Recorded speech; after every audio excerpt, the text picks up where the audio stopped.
Hey you guys, it's Miss So Fabulous, and today's video is going to be my high school story. So I know a lot of you are either starting high school or going back to school, and I just wanted to share with you guys my experience of high school. And let me just start off by saying that my high school days were one of the best days of my whole entire life. Even now, it was definitely the best time of my life. So to get started, I went to a vocational school, which is not a regular high school. It's one of those schools where you can go and learn a trade.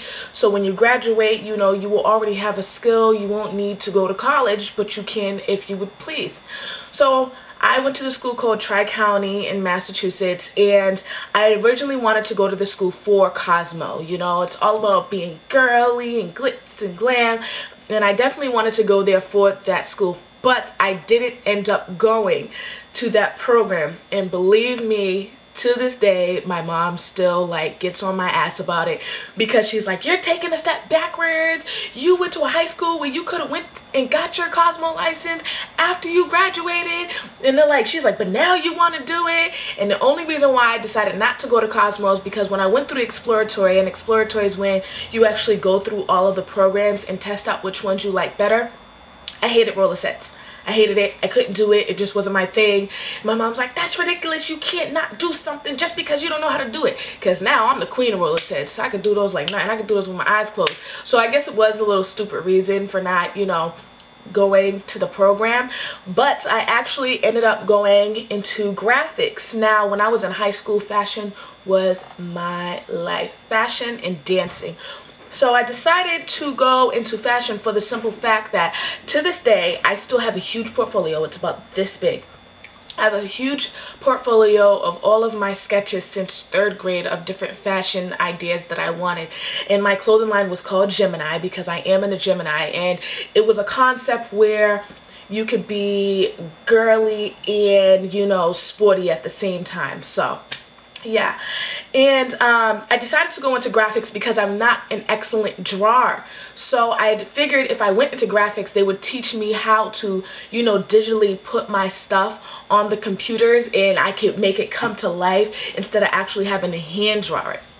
So, you know, I am absolutely 100%, you know, in love with the fact that I ended up going into graphics, because I wouldn't know what I know now. I am a certified graphic designer. I would have never had the friends, you know, that I have now if I, you know, didn't go into graphics. I mean, looking back on it now, I hated all the Cosmo girls. I mean, everybody in the school hated Cosmo girls. So a little background. My school was an all-white school, literally. There were 8 minorities. I'm not even going to say 8 black people. There were 8 minorities, which consist of black, Hispanic, and 1 Asian. Legit. So in high school, I stuck with my kind, like my kind. In the morning, when everybody first came into the school, everybody had their little crews and cliques, you know. You had the jocks, you had the cheerleaders, you had like the band kids, and then you just had like the regulars, you know, who like, you know, don't really associate themselves with a clique, and then you had my clique. And it was so obvious because we were the loudest group, because you guys know, you know, as black people and minorities, we're loud when we talk, we like to be heard, and da-da-da-da. So I definitely stuck with the minorities. I would like to call myself a high school bully. I literally was. Now, don't take that into, you know, as a negative thing. I was a bully to the bullies. I'm one of those people who definitely like sticking up for people, especially people who don't have, you know, their own voice. You're not about to sit up there and pick on somebody in my face, because it's not going down. It's just not. So I was a bully to the jocks. Like legit, all of the football, baseball, soccer, wrestlers, everybody feared me. And one, they feared me because of course I'm black, so they just automatically think I'm about to pop guns. So that was another reason why everybody feared me as well. But yeah, and the crazy thing is, even though I stuck up for the more nerdier kids who were getting picked on, they still were scared of me. It was hilarious. I don't even understand that part. But yeah, my high school career was the best. I actually hated the cheerleaders. I absolutely hated the cheerleaders. I remember my freshman year of high school, I got grounded because my mother overheard me talking to one of my best friends on the phone, like just bashing them. And I was legit grounded for a month because I was talking so much shit. come to find out, in the end, I ended up becoming a cheerleader, and I ended up cheerleading for 6 years. So once again, another thing that my mom still bashed me about. She was like, oh, you was talking all that crap about the cheerleaders, and now you a cheerleader. Whatever, you grow up, okay? But the main reason why my high school career was just so great also, not only with cheerleading was an excellent experience for me. It was really hard in the beginning though, because me being a dancer, dancing was my life, my passion. Like, oh, you couldn't tell me shit about dancing. It was hard going into cheerleading because, you know, hip-hop dancing is more, you know, rhythm, you know, get the groove going, you know what I'm saying? And cheerleading was more precise movement, you know, like it was hard to go from having rhythm to having no rhythm. It was just a whole backwards trip. But I ended up starting a hip-hop dance team at my school. We were called the TC Soldiers, Tri-County Soldiers, yeah, whatever, yeah, I know, corny, whatever. But I wish I still had my old computer. I would so show you guys footage from, you know, our talent shows and stuff. We was always the last act at the end of the fashion shows. What did I just say? We was always the last act at the end of the talent shows because we always teared up the house. Like everybody was like into that because, you know, I brought a little bit of flavor back into the school. You know, they wasn't used to seeing hip hop dancing. We incorporated step. The Asian kid that was on my dance team, he break danced. So we incorporate a lot of different elements. So that was fun as well. But the main thing that was the most fun was that I realized, like, I tell my friends now, I was like, you know, we always say we can't wait till we get older so we can do what we want. We don't have to listen to our parents and da-da-da-da. Let me tell you, about junior year, I snuck out of my house every day. And I stayed out on the weekends without them knowing.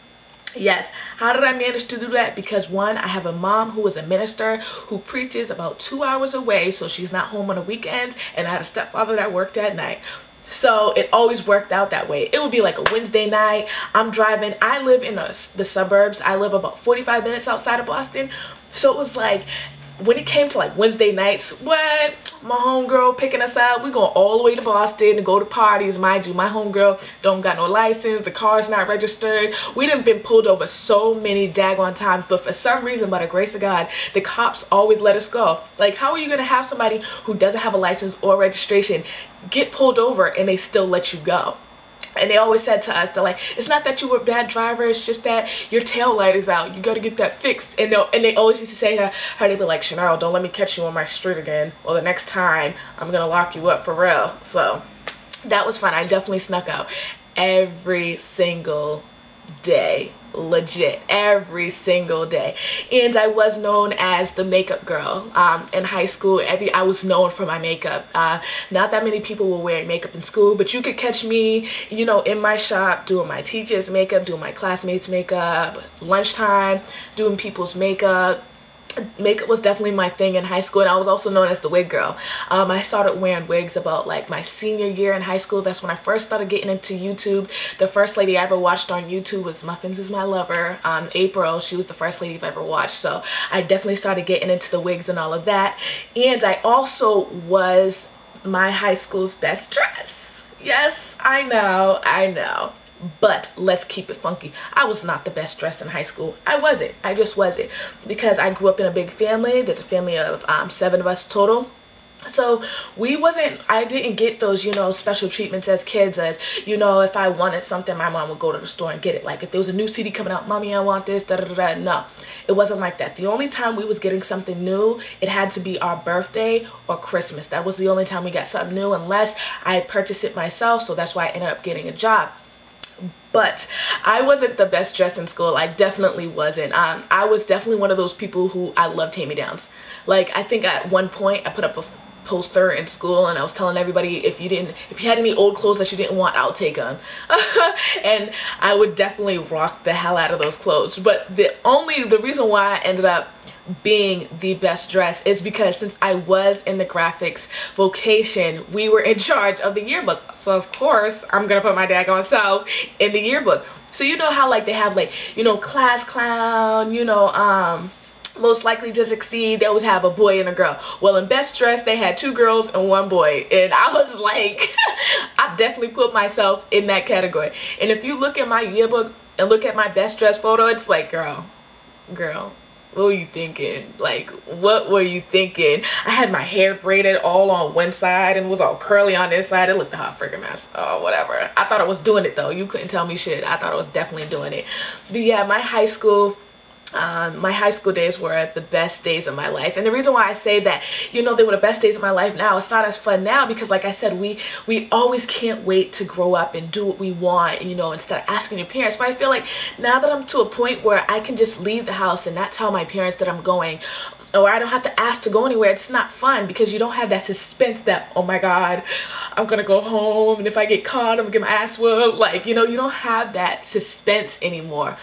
But let me just say, like I said, I've snuck out every day in high school and I was never caught.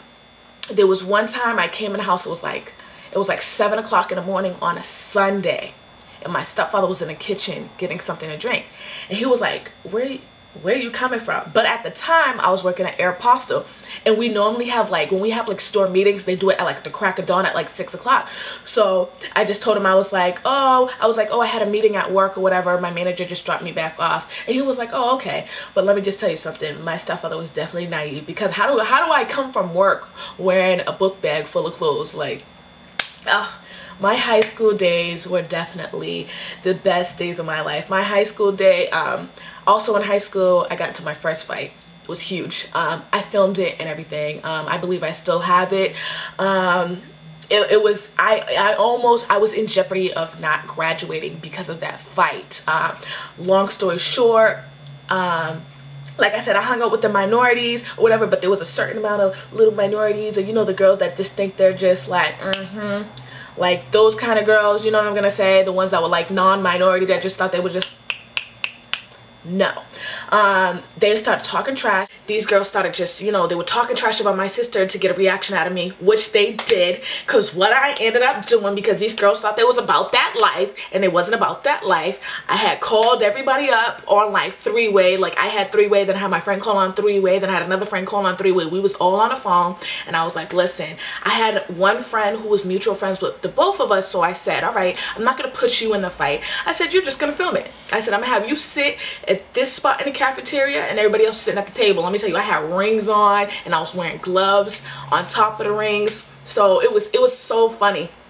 But that fight was definitely huge. Like, I definitely was in jeopardy. I almost did not graduate. If it wasn't for my mom, I probably wouldn't have graduated. But I know I would have graduated for the simple fact that the hilarious thing about it is everybody in the school hated these group of girls. Like, even the teachers hated it.